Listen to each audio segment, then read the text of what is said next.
सुप्रभातम। ज्ञान वैविध्य चैनल में आप सभी का पुनः एक बार स्वागत है। हम सभी शास्त्री प्रथम वर्ष के सिलेबस में मनुस्मृति का द्वितीय अध्याय का अध्ययन कर रहे हैं। द्वितीय अध्याय के अभी तक हमने 108 श्लोक का अध्ययन किया है।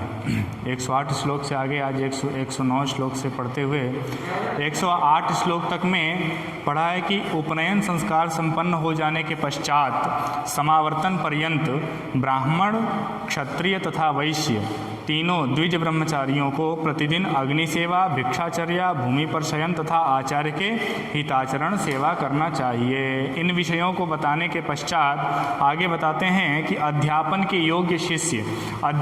योग्य शिष्य कौन से होते हैं। तो ऐसे 10 शिष्यों के बारे में बताते हुए कहते हैं आचार्य पुत्र शुश्रूषार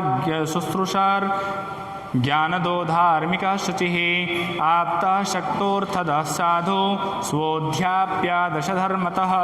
कहते हैं आचार्य पुत्र, सेवापरायण, ज्ञानांतर प्रदाता, धर्मानुष्ठानशील, बाह्याभ्यंतर शौचयुक्त और यथार्थ वक्ता, विद्या को ग्रहण करने में और धारण करने में समर्थ हो, धन देने वाला हो, साध्वाचारशील हो, साधु आचारशील हो तथा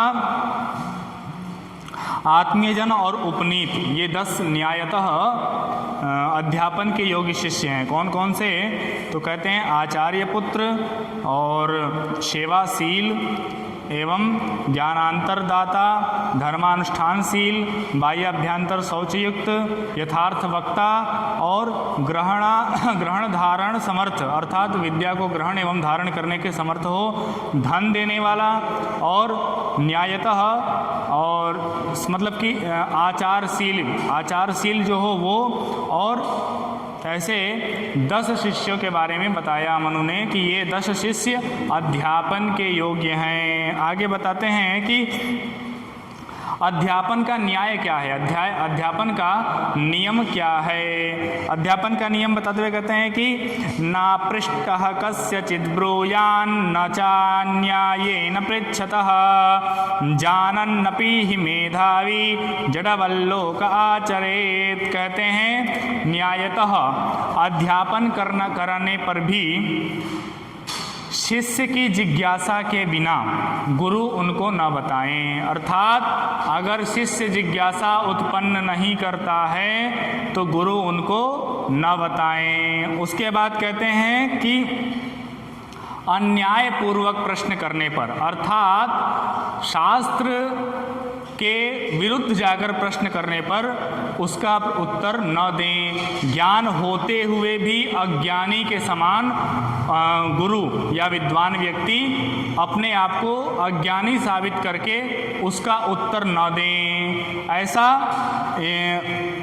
बताया कि अगर न्याय के साथ अध्यापन कराने पर और अगर आपका जिसको आप अध्यापन करा रहे हैं वो शिष्य आपसे पूछने की जिज्ञासा अर्थात उसको पढ़ने की जिज्ञासा न हो तो उसको पढ़ाएं ना। और उसने ऐसे प्रश्न कर दिया जिसका कोई मतलब ही ना हो, उस प्रश्न का उत्तर भी नहीं देना चाहिए। आगे कहते हैं कि दोनों प्रतिषेधों का फल अर्थात जो 2 प्रतिषेध बताए हैं अन्यायपूर्वक पूछने पर और मालूम होने पर भी नहीं बताना, इसके बारे में उसके बारे में फल बताते हुए कहते हैं अधर्मेण च यः प्रायः यश्चाधर्मेण पृच्छते तयोरन्यतरः प्रैति विद्वेषं वाधिगच्छति। कहते हैं अन्यायपूर्वक बोलता है, जो व्यक्ति अन्यायपूर्वक बोलता है, जो ब्रह्मचारी अन्यायपूर्वक प्रश्न पूछता है, उन दोनों में से अर्थात प्रश्न पूछने वाला और प्रश्न का उत्तर देने वाला दोनों में से एक व्यक्ति का या दोनों का ही अकस्मात या फिर दुर्घटना उनके साथ कोई न कोई दुर्घटना हो जाती है। ऐसा बताते हैं उनको मृत्यु तुल्य कष्ट प्राप्त होता है।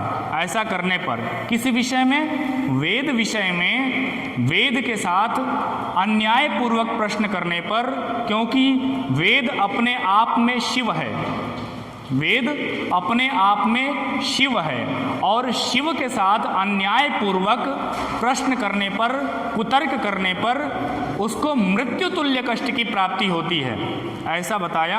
आगे कहते हैं विद्या प्रदान करने के योग्य शिष्यों के बारे में बताते हैं। तो विद्या प्रदान करने के योग्य शिष्य कैसे होते हैं? धर्मार्थौ यत्र न स्यातां शुश्रूषा वापि तद्विधा तत्र विद्या न वक्तव्या शुभम बीजमिवोशरे। कहते हैं जिस शिष्य में धर्म, अर्थ, अध्यापन के अनुकूल सेवा भावना भी न हो, उसमें क्षार भूमि में अर्थात जिस शिष्य में धर्म, अर्थ एवं अध्यापन के प्रति सेवा भावना न हो, उस शिष्य को विद्या प्रदान नहीं करना चाहिए। उस शिष्य को विद्या प्रदान करने का मतलब है कि आप क्षार भूमि, ऊसर भूमि में बीज का बोना, और ऊसर भूमि में अगर आप कितना भी कुछ भी करके बीज बोएंगे तो वो कोई भी फल, कोई भी उत्पत्ति नहीं देगा। उसी प्रकार से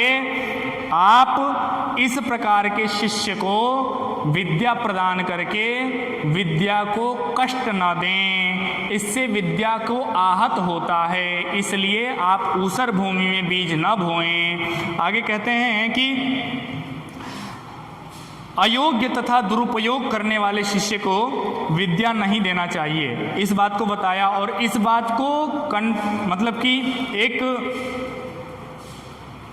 पूरे तरीके से परिपक्वता रूप में बताते हैं। तो कहते हैं कि विद्ययैव समं कामं मर्तव्यं ब्रह्मवादिना आपद्यपि हि घोरायां नत्वेनामिरणे वपेत। कहते हैं कि विद्वान व्यक्ति, वैदिक विद्वान व्यक्ति अपने विद्या के साथ भले मृत्यु को प्राप्त कर जाए, अर्थात अपनी विद्या को लेकर वो मृत्यु को प्राप्त कर जाए, परंतु किसी भी परिस्थिति में ऐसे व्यक्ति को विद्या दान न करे जो कि विद्या का दुरुपयोग करता हो, जो कि विद्या के महत्व को न जानता हो, ऐसे व्यक्ति को अपनी विद्या का दान न करें, अर्थात अयोग्य शिष्य को अध्यापन न करावें, योग्य शिष्य को अध्यापन करावें। भले ही आपकी विद्या को लेकर के आप मृत्यु को प्राप्त हो जाएं, परंतु अयोग्य शिष्य को विद्या प्रदान न करें। आगे कहते हैं कि अपात्र में अर्थात अयोग्य में विद्यादान के निषेध को समर्थित करने के लिए कहते हैं विद्या ब्राह्मण मेत्याह सेवधिस्ते स्मिरक्षमाम असूयकाय मादास तथा श्याम वीर्यवत्तमा।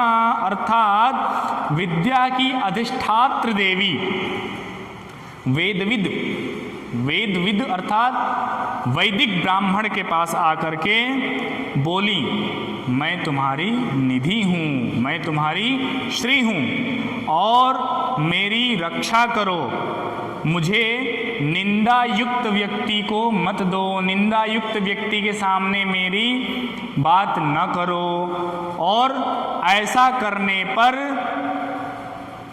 अयोग्य को विद्या प्रदान न करो, ऐसा करने पर मैं तुम्हें अत्यंत बलशाली रूप में तुमको प्राप्त होंगी। अर्थात कि विद्या एक बल के रूप में आपको प्राप्त होगी, ऐसा करने पर किसको न दें? अयोग्य को न दें, निंदा युक्त व्यक्ति को न दें, और वेद विद्या की रक्षा करें। ऐसा किसने कहा? विद्या की अधिष्ठात्र देवी ने आकर के वेदविद ब्राह्मण से कहा।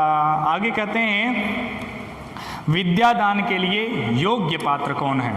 विद्यादान के लिए योग्य पात्र हैं यमेवतु शुचिम विद्या नियत ब्रह्मचारिणम तस्मै मां ब्रूहि विप्राय निधिपाय प्रमादिने। कहते हैं कि जो व्यक्ति, जो शिष्य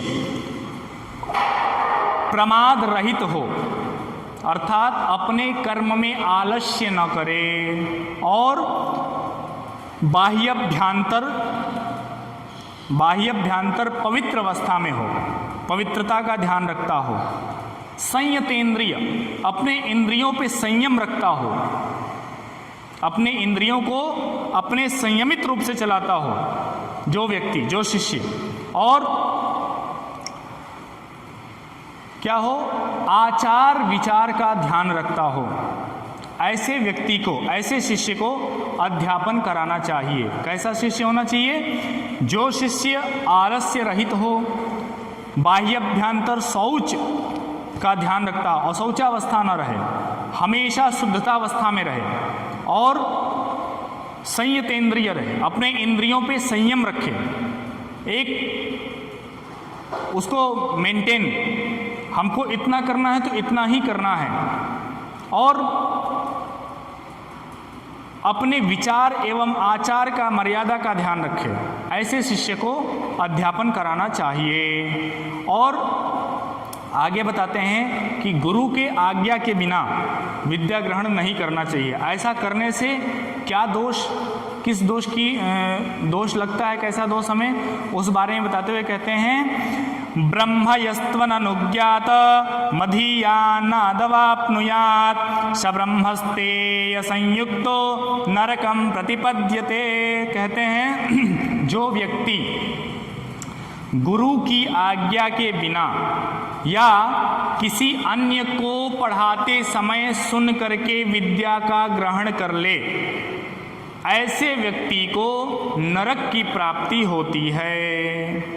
अर्थात गुरु से आज्ञा लेकर ही हम विद्या को ग्रहण करें, अन्यथा विद्या की चोरी का दोष लगता है।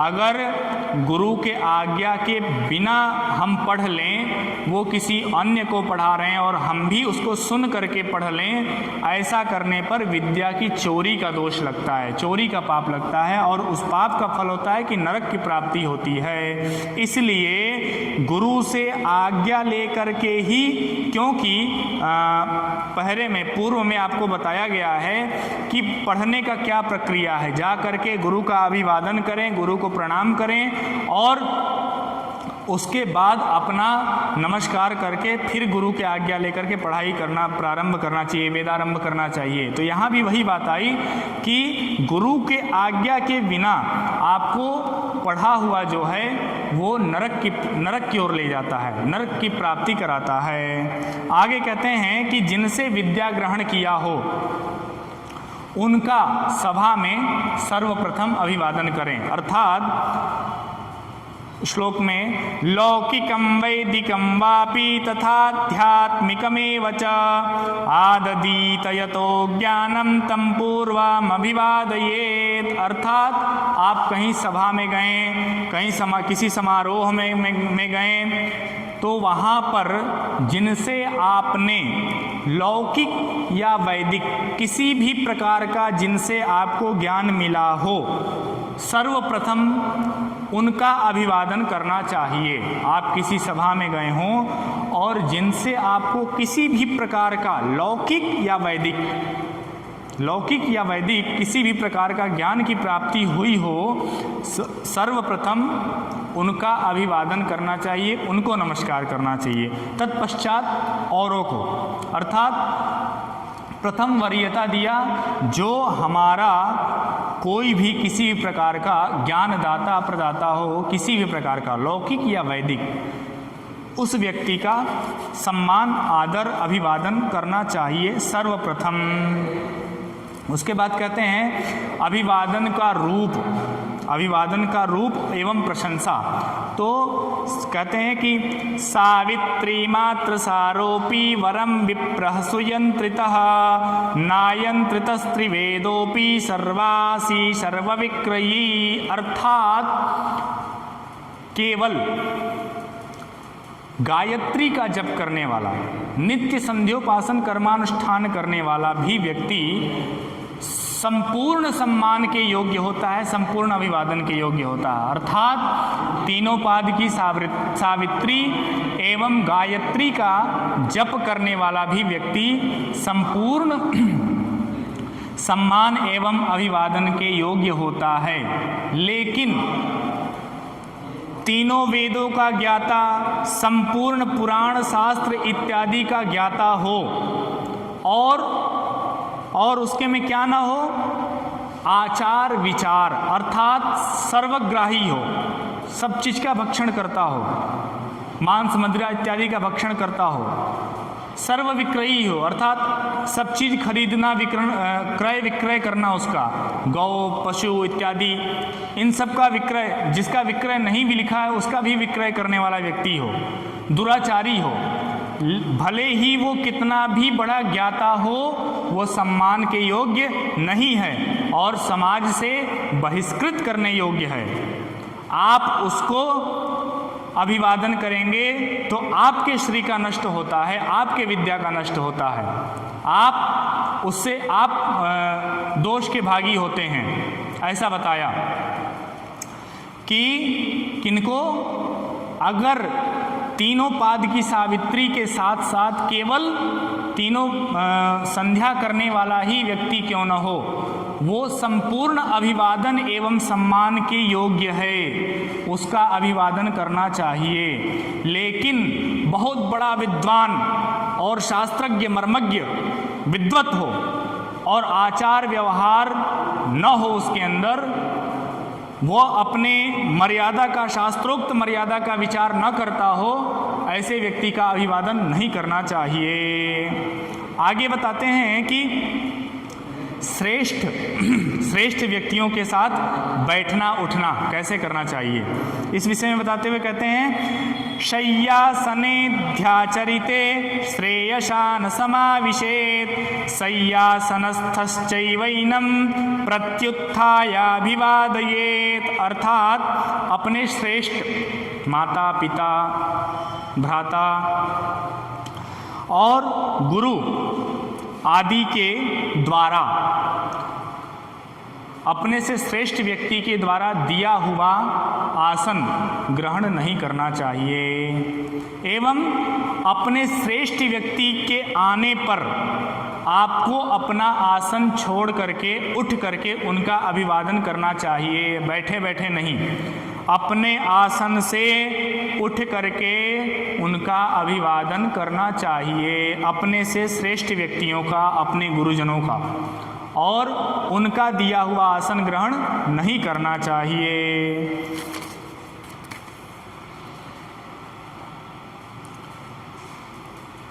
आगे कहते हैं, गुरु आदि श्रेष्ठ जन के उपस्थित हो जाने पर उत्थान एवं अभिवादन की प्रशंसा करते हुए कहते हैं कि ऊर्ध्वं प्राणायुत्क्रामन्तियूनस्थविरायति प्रत्युत्थानाभिवादाभ्यां पुनस्तान् प्रतिपद्यते। ऊर्ध्वं प्राणायुत्क्रामन्तियूनस्थविरायति प्रत्युत्थानाभिवादाभ्यां पुनस्तान् प्रतिपद्यते। अर्थात कोई वृद्ध व्यक्ति या श्रेष्ठ व्यक्ति आपके समक्ष आ जाए तो उनके प्रति प्राण ऊपर की तरफ निकलना चाहता है, अर्थात मन प्रफुल्लित हो जाता है, ऐसा अभिवादन करना चाहिए कि प्राण ऊपर की तरफ अर्थात मन एकदम प्रफुल्लित हो जाए उनके आगमन से आपका, ऐसा अभिवादन करना चाहिए। और उनको आसन दे करके, बैठा करके, सत्कार करके उनको व्यवस्थित सकुशल तरीके से बैठाना चाहिए, आसन दे करके, और सहर्ष पूर्वक उनका अभिवादन करना चाहिए। अपने से श्रेष्ठ गुरुजन आदि आए तो। आज के लिए बस इतना ही। धन्यवाद, नमस्कार।